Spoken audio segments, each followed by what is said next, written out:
Welcome, ladies and gentlemen, and a very good morning to you. My name is Lynn, and I am your host for this Malaysia country focus segment today.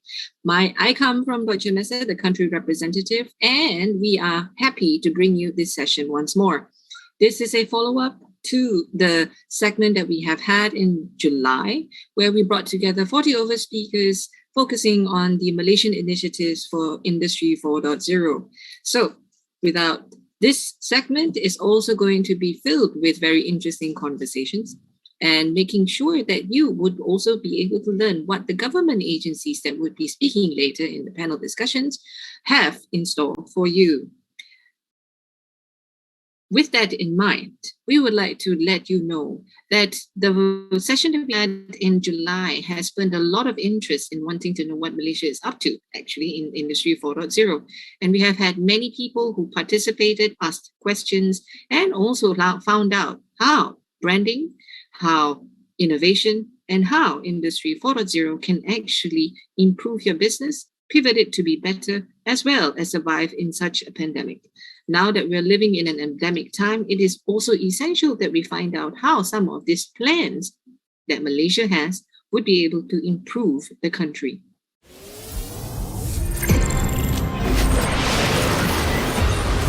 My Digital, satu visi menuju ke arah Malaysia Digital. Rangka tindakan ekonomi digital Malaysia bermatlamat membangunkan sosio-ekonomi yang inklusif, bertanggungjawab dan mampan selari dengan wawasan kemakmuran bersama 2030. Dari segi infrastruktur, Malaysia mempunyai 95.3% liputan jalur lebar. Nilai pasaran e-dagang di Malaysia telah mencapai jumlah 16 bilion ringgit pada tahun 2019. Beberapa perusahaan mikro, kecil dan sederhana berjaya meraih manfaat melalui e-dagang. Ini merupakan hasil daripada pelbagai inisiatif dan program kerajaan. Seiring dengan kemajuan teknologi, inisiatif Jendela diperkenalkan. Teknologi 5G akan meningkatkan kualiti sambungan dan capaian untuk semua, antaranya pembelajaran dalam talian.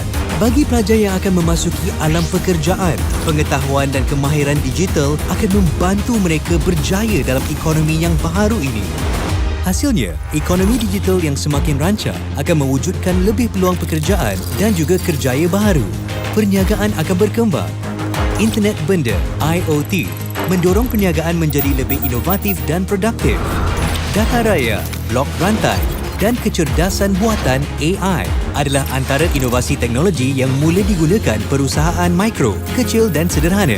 Perubahan paling ketara ialah peralihan kepada kerajaan digital yang lebih cekap dan berpaksikan rakyat. Penstoran awal memudahkan pencarian dan penyimpanan data yang terjamin dan selamat. Dalam jangka masa 5 hingga 10 tahun, matlamat My Digital adalah untuk membentuk Malaysia sebagai negara berpendapatan tinggi yang dipacu teknologi termaju. Rakyat akan menerima manfaat dari segi sosio-ekonomi dan kelestarian alam sekitar. My Digital merupakan permulaan ke arah Malaysia menjadi peneraju serantau dalam ekonomi digital. Marilah kita bersama-sama menjayakannya.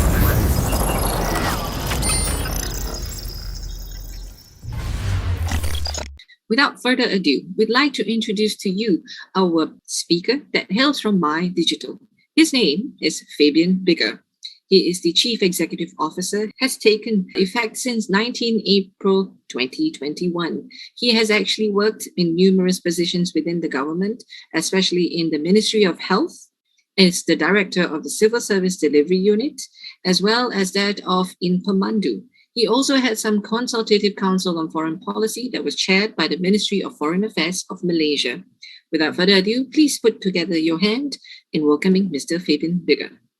Ladies and gentlemen, first of all, I would like to thank the organizers for inviting me to say a few words at this segment of the Industrial Transformation Asia Pacific 2021 event.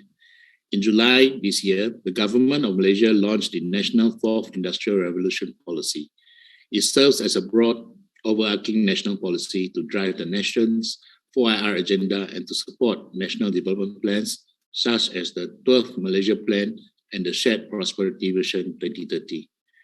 This policy is anchored on three main objectives, which are to seize growth opportunities arising from 4IR, to create conducive ecosystem to cope with 4IR, and to build trust in an inclusive digital society, ensuring no one is left behind.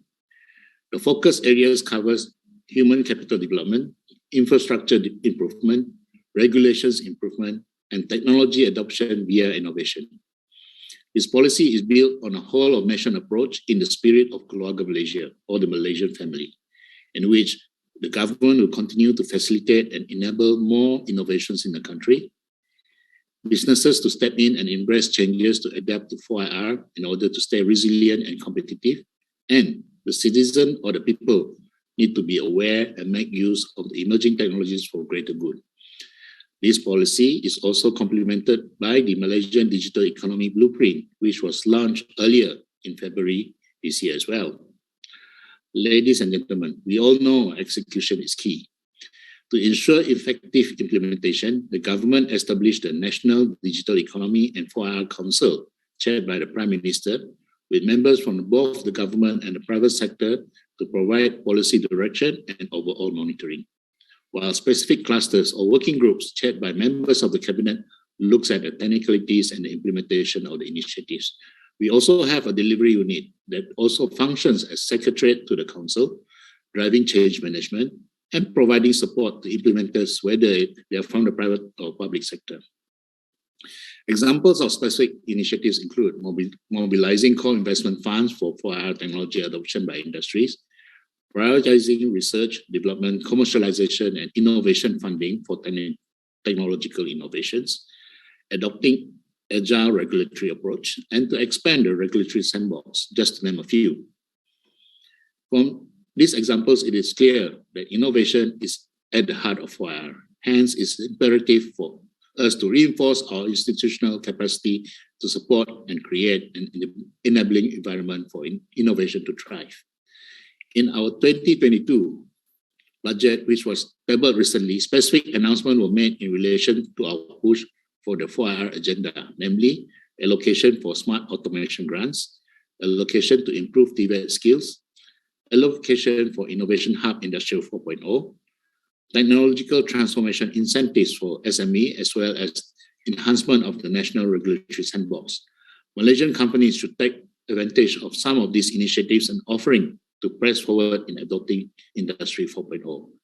I understand that several industry associations from Malaysia have organized official delegations to attend ITAP 2021, which is held physically again, of course, also in a hybrid format to cater for those who are not able to travel.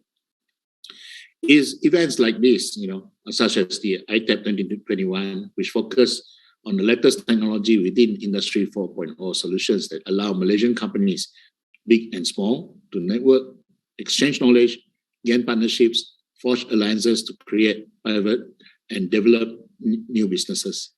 To the organizers, I wish you a successful event, and to the delegates, a successful trip. Thank you. Kepada mereka yang duduk di rumah, kepada mereka yang terus berusaha, kepada mereka yang tak dapat bekerja, kepada mereka yang terus bekerja,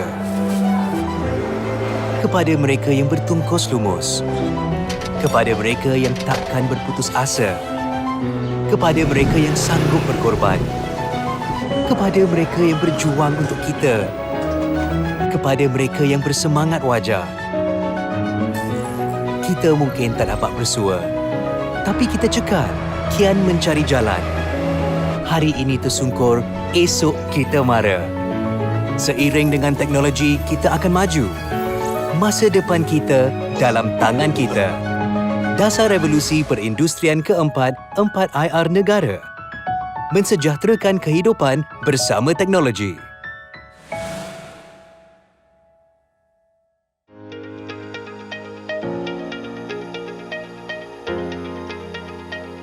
Thank you, ladies and gentlemen, for still tuning in with us here at the Malaysia Country Focus segment at the Digital Sandbox for Industrial Transformation Asia Pacific 2021.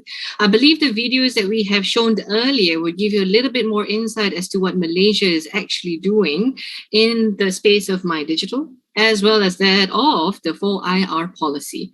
Now, without further ado, we're going to move on to the panel discussion. And today we welcome four very distinguished people. we have Sheila Singham, our ever dependable moderator. She is like the trainer extraordinaire. She's an NLP coach and, mind you, an innovation management person. She has a design thinking degree to her name. She has a lot of insights that she would like to share together with our panelists for today. And I'd like to first introduce to you Mr. Jeffrey Ibrahim, the CEO of the Collaborative Research in Engineering, Science and Technology, CREST. He is also no stranger to ITAP. Thank you, Jeffrey, for coming and joining us with this Digital Sandbox session. And he has actually been a speaker with us the last few times as well. I hope you're well, Jeffrey. Thank you. Fantastic. Yeah. Thank you very much. And together with him, we actually have a newcomer to our panel speaking slots, Mr. Tony Yeo from Digital Penang. He is the CEO and has been with them since the year 2020. It is also a government agency for the state of Penang. I believe he comes with many years of experience, Chief Innovation Officer for Intercontinental Hotel Groups of Asia, Middle East, Africa region based in Singapore. I believe he would be able to bring even more insights together with this sandbox. Hello, Tony. Hi. Hi. And of course, rounding up our panel is Mr. Fabian Bigger, whom you heard earlier during his keynote. Without further ado, I will pass it back to Sheila. Over to you, Sheila. Thank you, Lailin. Welcome, gentlemen, to our panel discussion today. I'm not going to waste any more time. Let's dive straight into it, shall we? Okay, so I'm going to address the first question to all of you in turns. In general, in your opinion, is Malaysia's manufacturing sector embracing Industry 4.0 quickly enough compared to other countries in the region? Perhaps I'll address that to you first, Fabian. Okay, thank you, Sheila. I look at it from a different angle. I look at it from the macro measurement, angle. If you look at three rankings, right, the WEF Global Competitiveness Report, we were at number 18 out of 144 countries in 2015. And in 2019, we are at number 27. The IMD World Competitiveness Yearbook, we were number 14 in 2015. We are in the 27, I think, number 27 in 2020, and somehow we're a bit better off this year in number 25.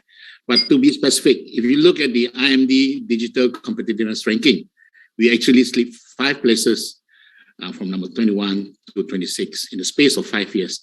That ought to tell you something. It's not that we are, backsliding or anything. It's just that we are not fast enough. Okay, great. And thank you. And what about you, Jeffrey? Okay. What do you think? Thanks for having me. Well, I guess it's a broad stroke when you say, are we, starting fast enough? Well, I've been doing work with the industry since 2012. And even at that point, I was already engaging with multinationals who already, before Industry 4.0 became fashionable, who's already delving into, a lot of initiatives and projects in Industry 4.0. And I guess they have been at it because really it's not about meeting anybody's, shall we say, benchmark of whether they're, doing well in Industry 4.0 or not. It's all business. And for them to engage in a global space, they have to be at the very edge of technology. And we've been working with them from 2012. However, if you talk about Malaysian companies, I would say, they're still at the very early stages of participating in Industry 4.0. And Tony, could you give us your perspective on that?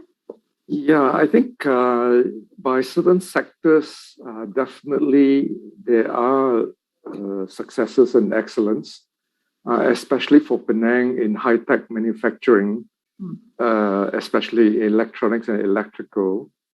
Definitely, I think they have been, led by the multinationals that are here.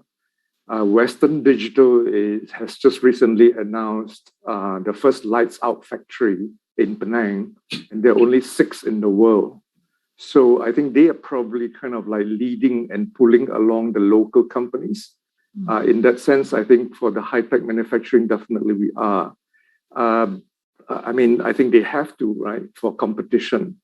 I guess for the traditional manufacturing, say, for example, in furniture making or in the fast goods products, I think maybe there's some laggards in that sector. But other than that, I think those who are export-oriented are probably forced to be competitive, and they have to adopt Industry 4.0.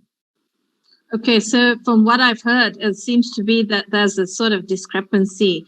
The MNCs and the high-tech companies are on par, on the ball, but the more traditional ones are lagging behind, not fast enough on the uptake.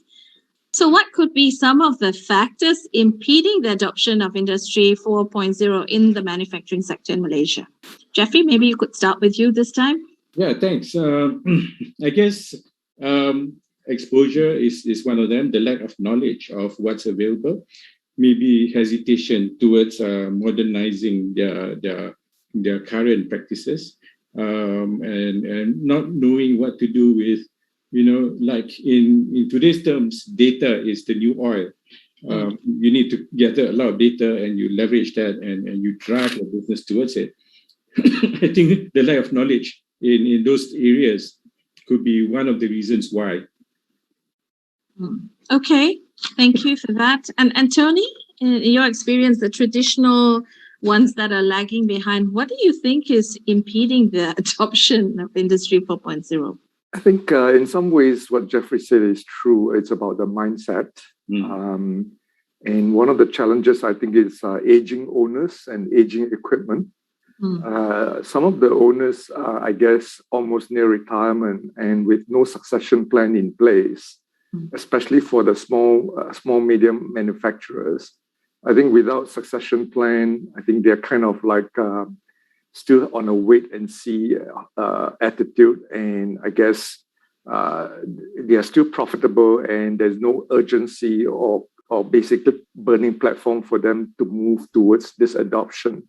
The other challenge is some of them are having aging equipment, probably in IR 1 or 2 maybe still, right? So that's also another challenge. Okay, and Fabian, in your opinion? Yeah, of course, Jeffrey just mentioned, and also Tony, mentioned about awareness, lack of knowledge. And also, I think to Tony's point, you mentioned about, aging owners. Usually, traditionally, in a family-owned business, this usually happens. And of course, another thing is cost, because automation is expensive, right? Yeah, cost is also another thing. And of course, lack of local solutions, because when you talk about cost, talk about innovation and all that, if you don't have a local-based solutions, it's also, a cost issue there. And I think that's, on the side of innovation, local innovation. Okay, so it looks like that the know-how is out there, but they're not availing of it, perhaps because they don't know where to go to get the information, to get the technology.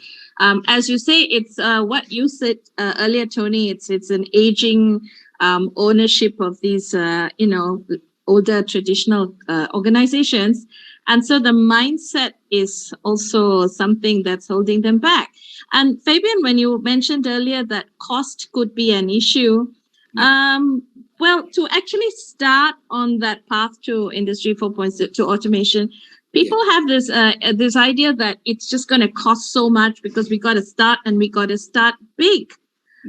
But then they need to take that first step, and they seem to be afraid of that first step because there is a misapprehension that it's going to be big and it's going to cost a lot of money. So what are agencies like yours actually doing to educate these people that Industry 4.0 starting on that path is not going to be like a huge thing? It doesn't have to be overwhelming. Maybe we could start with you, Jeffrey.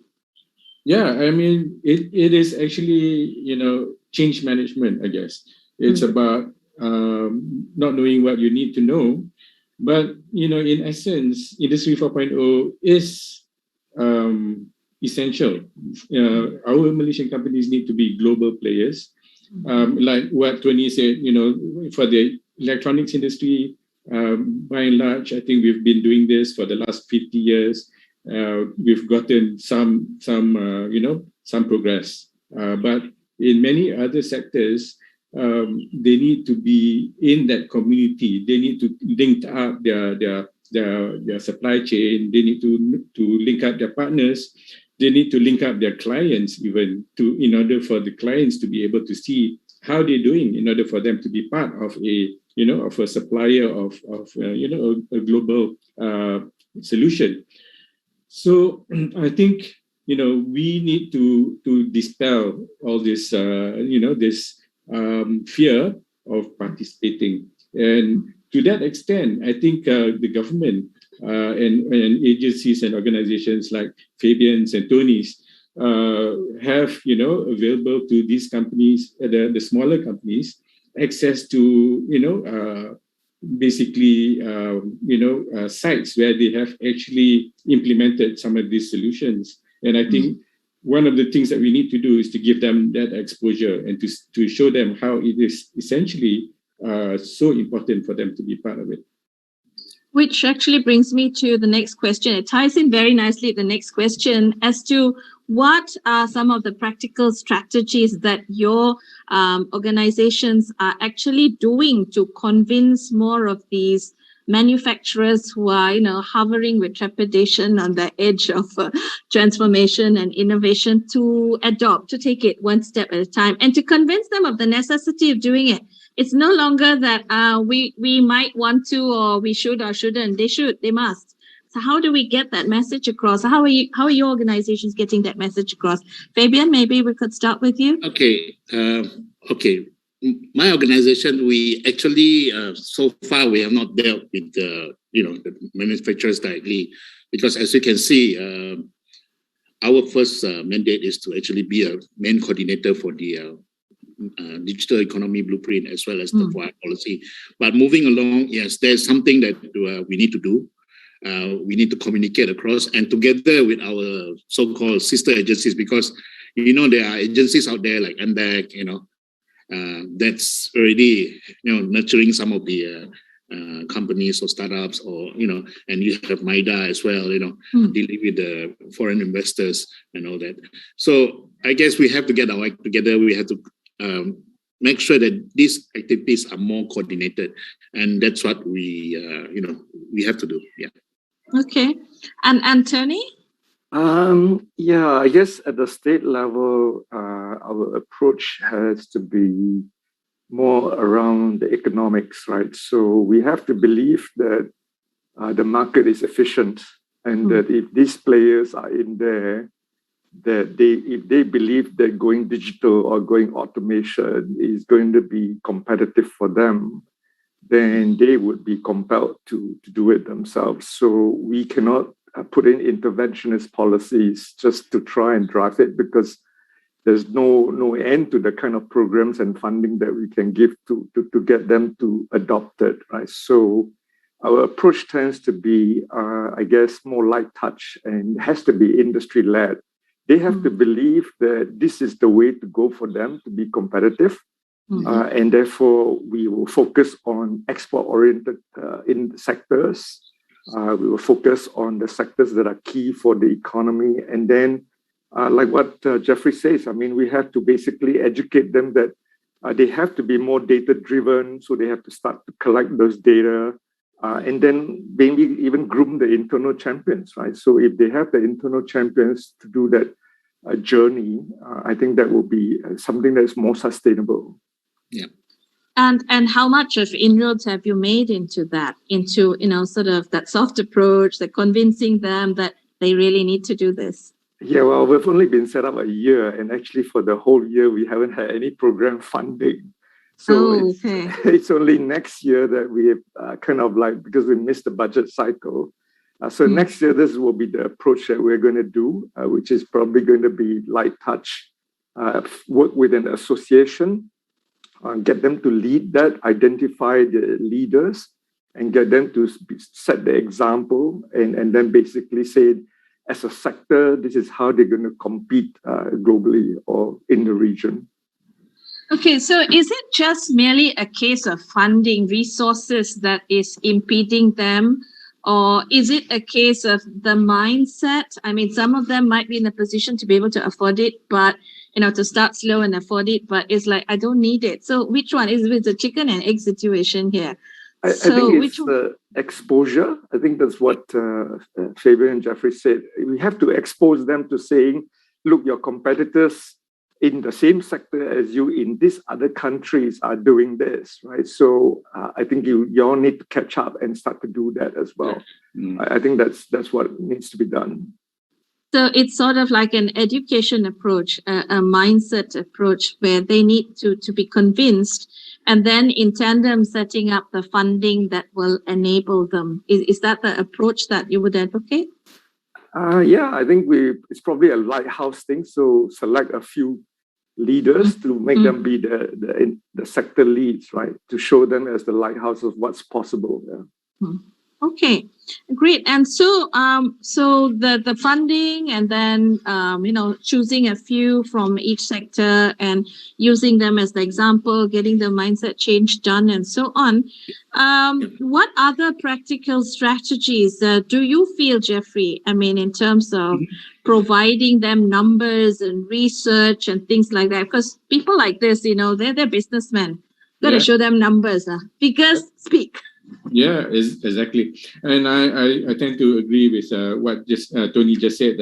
I mean, I think we need some poster boys, people who's been through the journey, have done it, succeeded, and we need to expose them to these guys who are, are still dipping their toes into the pool. And we've got quite a number. I mean, just CREST alone, and we're not the only ones who's doing this. But for us, we've got Silterra, who's developed a virtual manufacturing flow. They've saved tons of money by using AI in their manufacturing process.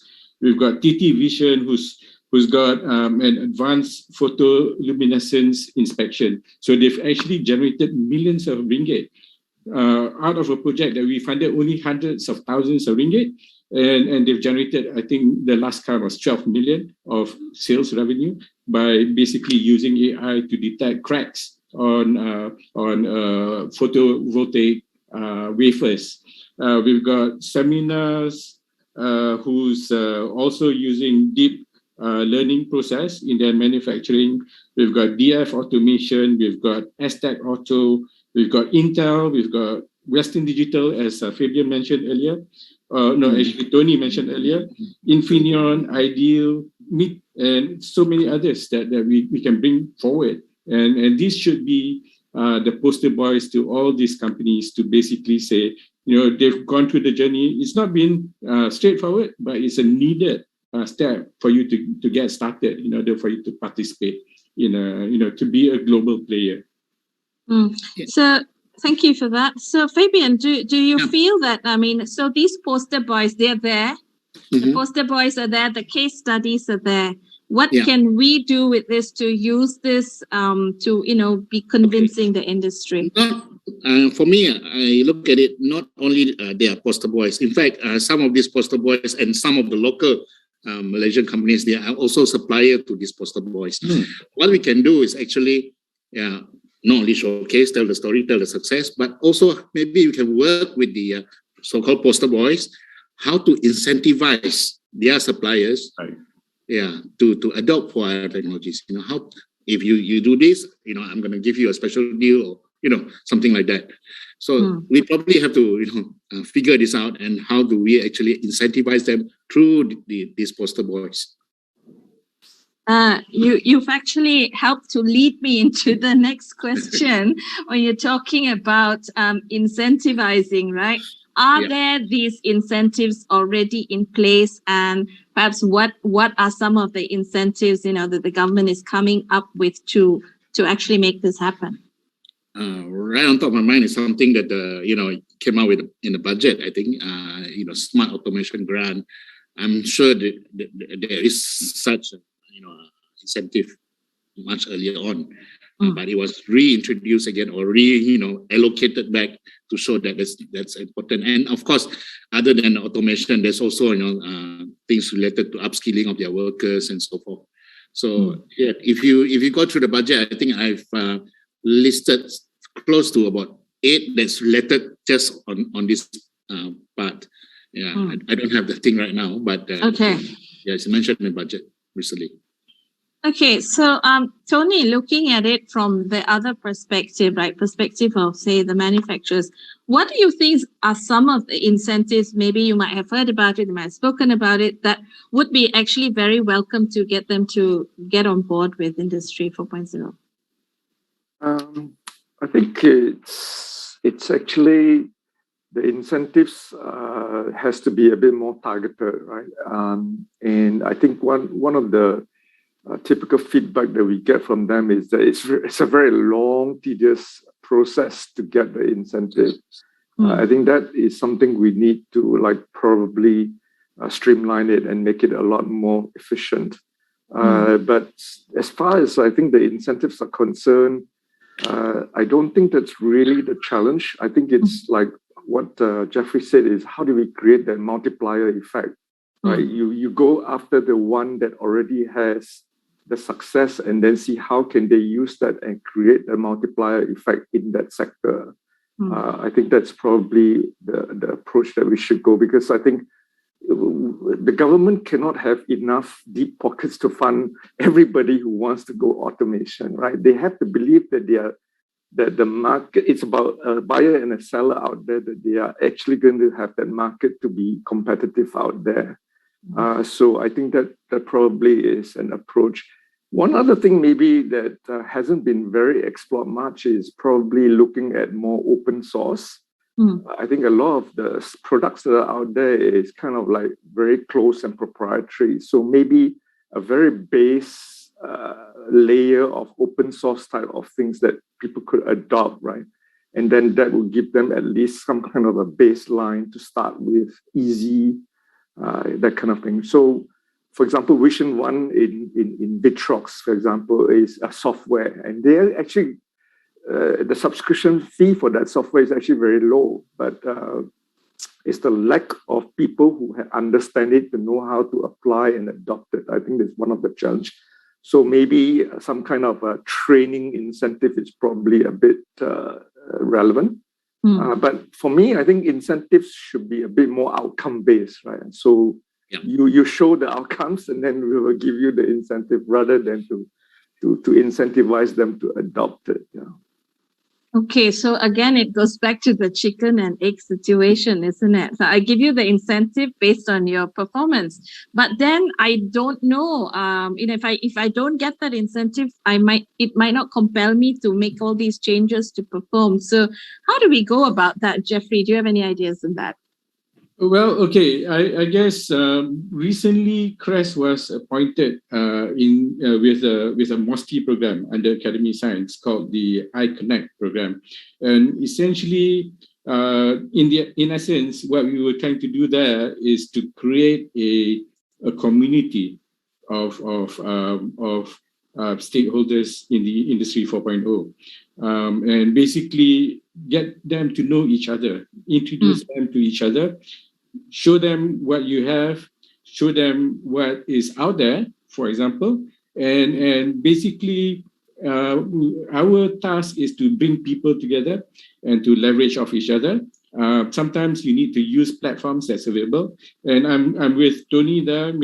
Let's try to find a platform where it's not so proprietary, and that we can build solutions out of and use an open source approach. So that's what CREST does. I mean, we're into matchmaking people and bringing people together, looking at what are the potential ways of collaborating, and we can co-fund some of these things, but we need for these companies to also put in some skin in the game so that they can own some of these things and drive it later.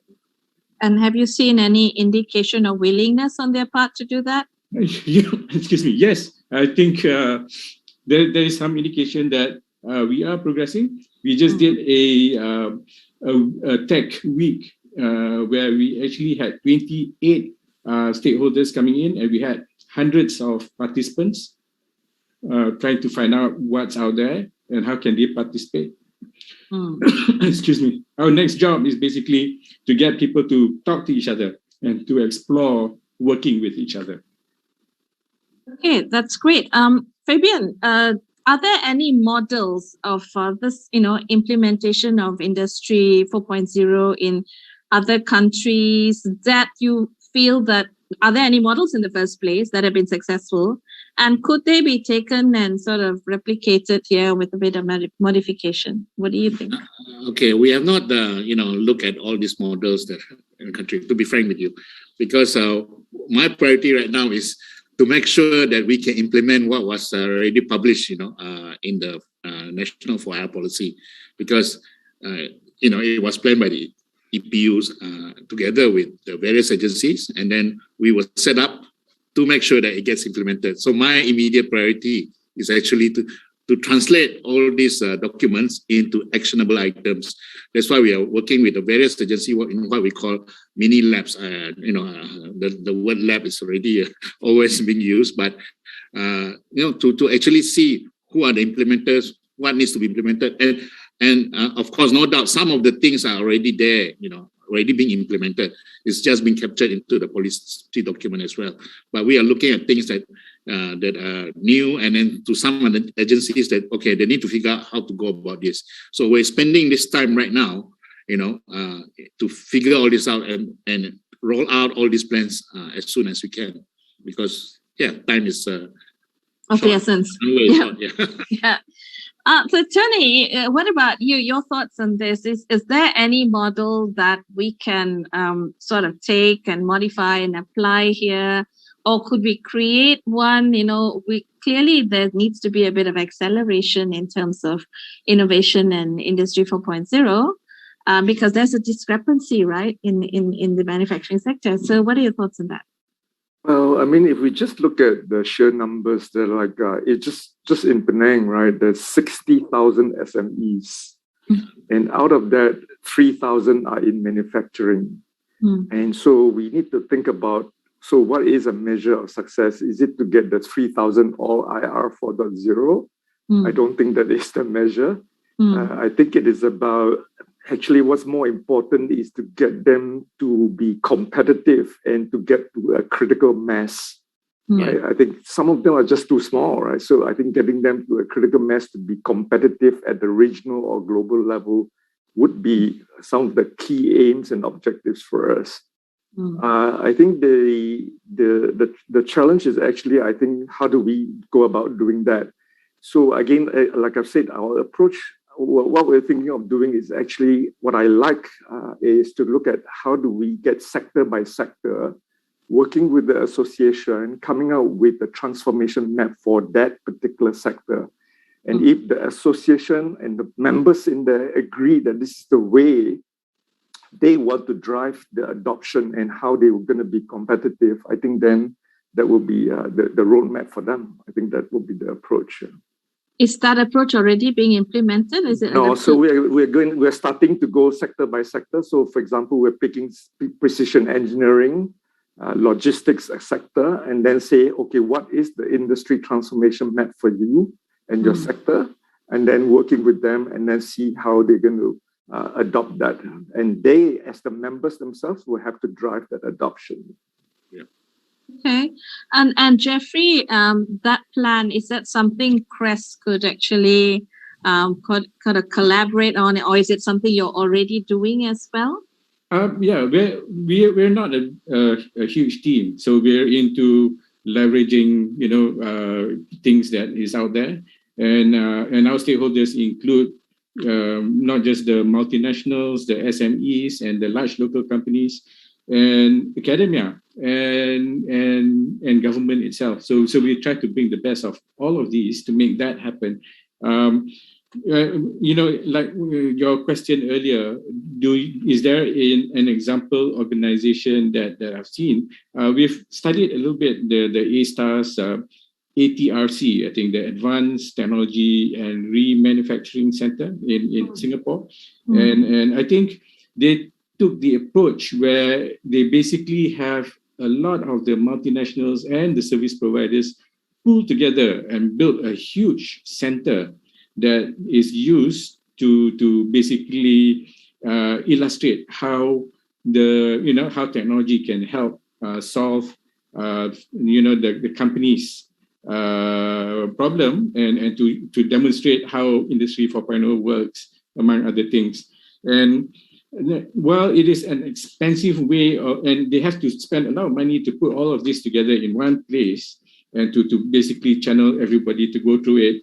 And sometimes it's completely not what they were looking for, but it's just a way of starting a conversation of what needs to be done. And I think that's effective in that sense. You have to have a show and tell place. And in Malaysia, I think we have something called a number of technology centers around the country. I think in Penang, we have a couple, and some of them are partners of CREST, and we've got some in Johor and in the central region and so on. We need to try and pull together demonstrators to show and tell to companies how technology can help them. And to be the starting point for many of these companies who haven't taken the plunge yet. Now, I totally agree with you, because usually seeing and hearing and observing and experiencing, that's believing. Yes. So, and as you say, a lot of conversations are taking place out there, but are people actually seeing this? I mean, sometimes all you need is like 10 amazing case studies of SMEs who've gone onto this, started against the odds, found the funding, believed in it and gone on board, and then seen the business fly. Yes. That's all you need actually as a convincer. We don't need to necessarily go to each and every one. Yes. But here's the question. So I imagine I am an SME owner. I've bought into what you're saying. I'm listening to you gentlemen today, and I bought into it and saying, okay, great, I need to do this to get competitive, to go overseas and all that, right? But where do I go? There's so many of these agencies around. Who do I go to? How do we address that? Where do I go to? There's a wealth of information, experience, research, know-how, poster boys and all that. But some of those poster boys might be too intimidating for me because I'm small. Yeah. All right, so I'm a small fella. I want to know lah. So where do I go? Okay, maybe I'll answer that. But this solution is more for MSMEs. I think Tony knows that what we are trying to do, and we probably need to do this for others as well. Especially in the MSME space, right? There are a lot of agencies that are providing support. For example, MDEC, SME Corp, and then of course you have MCMC, with the PUPOP program. So what we intend to do, coming soon, I can't tell you the date yet, is actually to come up, let's say, showcase, show and tell. Line up all the agencies, whether they are federal, whether they are state, just lay it out all there. This is what they do. This is what they offer. As a first step, of course, that has to be, repeated over and over again so that people will know. Because now they hear different noises here and there. So what we're trying to do is say, okay, let's all group together on a single platform and announce what do we do, what are the incentives or the assistance that we provide each and every one of our agency, regardless of whether they are state government or federal government, because I feel that should be the first step that we do, get our act together as a country. So that's something in the works. But of course, I do see that for the other segments as well. That's as a start. Yeah. I think that's excellent, because so what you're doing is integrating all of this into a platform where everybody can say their piece or what they do, and then give a good picture to the manufacturers of where they can go. Yeah. But then again, the incentives, we're giving this, we're giving that. Something Tony said earlier, where he said that you got the incentives, but it's a long, tedious process to get the incentives. So what can be done to simplify that? Okay, I'm excited. I've got this incentive I'm applying. It's going to take like ages and ages. And as they say in Malay, right? You put on steam. You just run out of that enthusiasm because it's so long. So what's the government going to do about that? Yeah, through that. Okay, back to the earlier example I used. Through that platform, it's not just a one-way platform. Just informing, because we also want feedback, and only through feedback that we'll know where are the faults, where the fault lies, right? So hopefully with that kind of platform where we will do it virtually as well, we get feedback, and then so that we can also track whether improvements are made, in certain areas. Yeah, so it's not just a one-way thing. Yeah.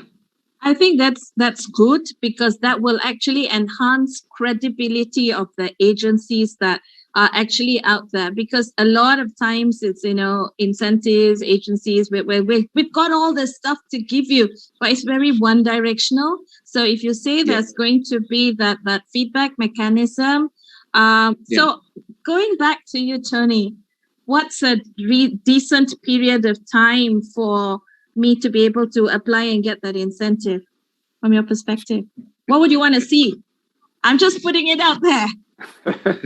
Actually, if they are a true entrepreneur, they wouldn't be waiting for it. And I've spoken to some of them. They actually don't wait for the grant.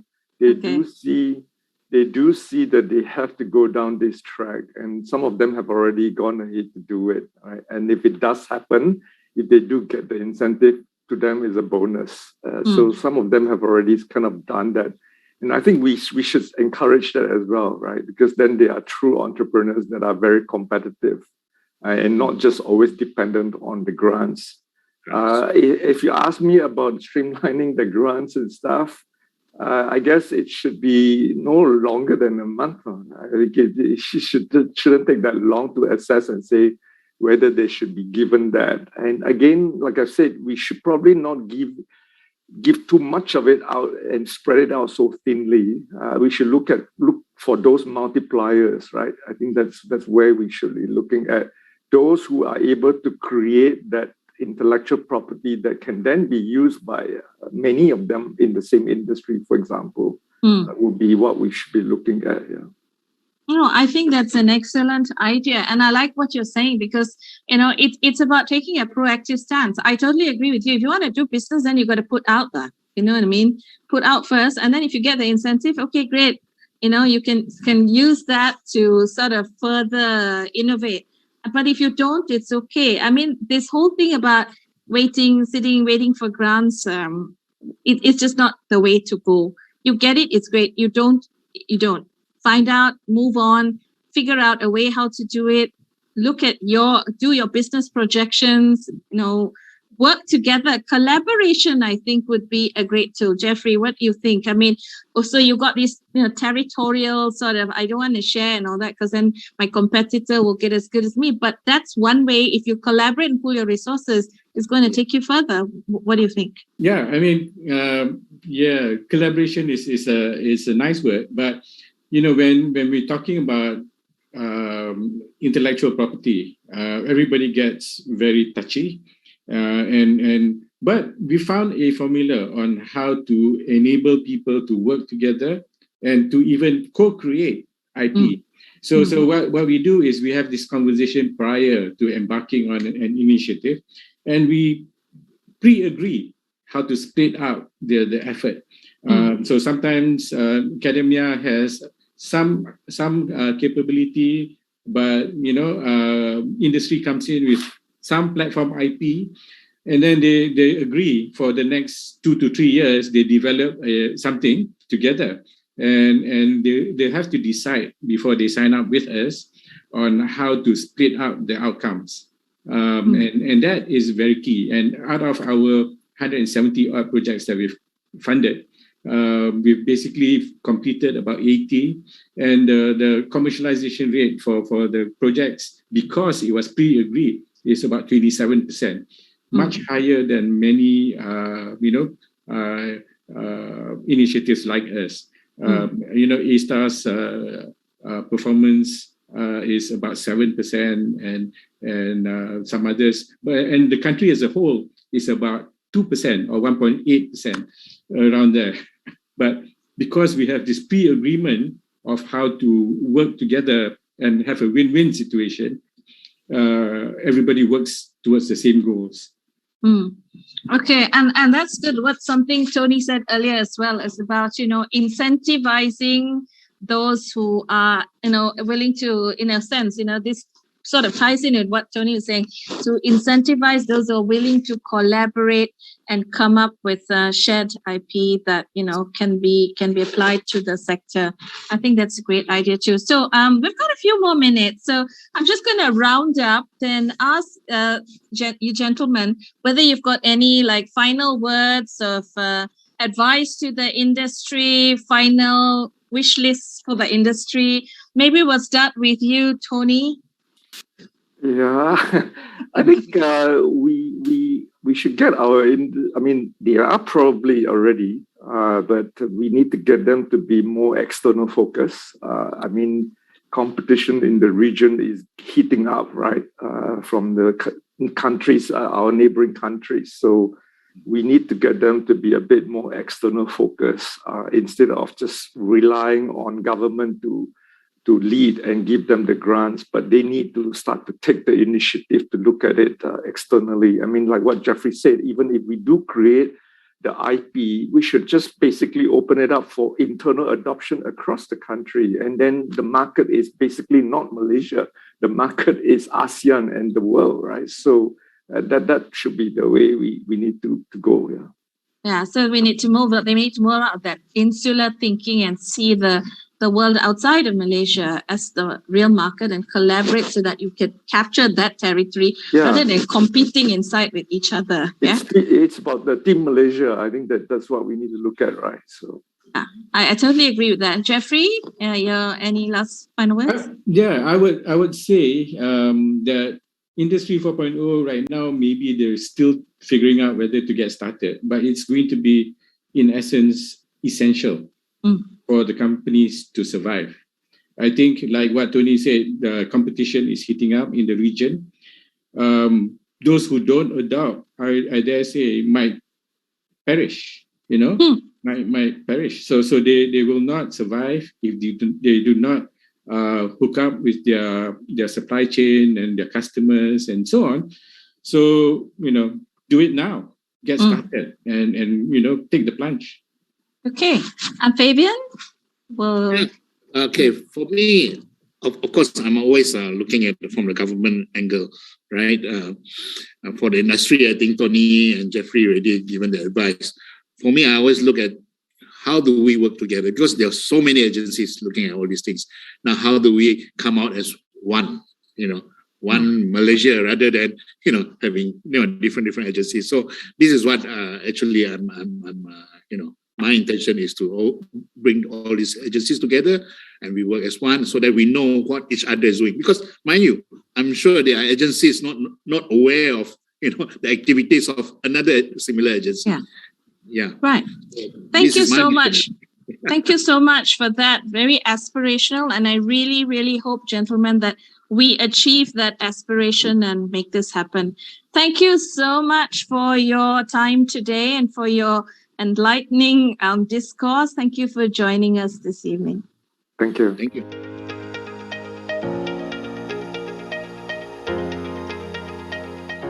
Thank you, ladies and gentlemen, for tuning in to this session with Be Focused on Malaysia. I hope that the panel discussion that was moderated by Ms. Sheila Singham, together with our panelists, Mr. Jeffrey Ibrahim of CREST, Mr. Tony Yeo of Digital Penang, and Mr. Fabian Bigger of My Digital, was a fruitful one. In case you would like to get in touch with any of these individuals, please feel free to let us know and we will put you in touch with them. At the same time, any of your questions that have not been answered in the meantime, we would be able to collate them and send them over. We hope that you had an enjoyable time, a learning experience, and continue to tune in to Industrial Transformation Asia Pacific. Thank you very much.